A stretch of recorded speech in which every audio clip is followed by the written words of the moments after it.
থমথমে ঢাবি ক্যাম্পাস, সতর্ক আইন শৃঙ্খলা বাহিনী।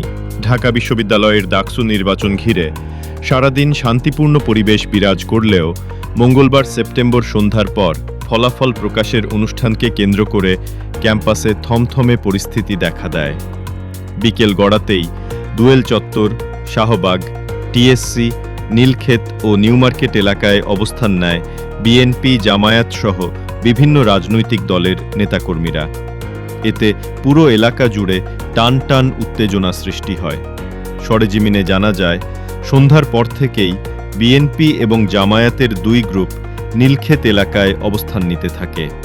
একই সময় শাহবাগ মোড়, দুয়েল চত্বর ও টিএসসি এলাকাতেও দুই দলের নেতাকর্মীদের উপস্থিতি লক্ষ্য করা যায়।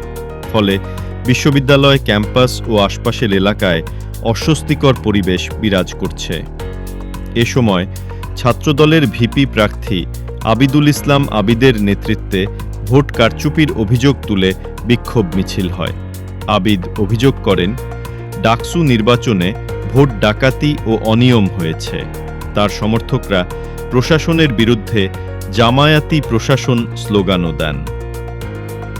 আইনশৃঙ্খলা পরিস্থিতি নিয়ে ঢাকা মহানগর পুলিশের রমনা বিভাগের উপকমিশনার ডিসি মাসুদ আলম রাত ৮টার দিকে বলেন, পরিস্থিতি নিয়ন্ত্রণে পর্যাপ্ত বাহিনী মোতায়েন রয়েছে।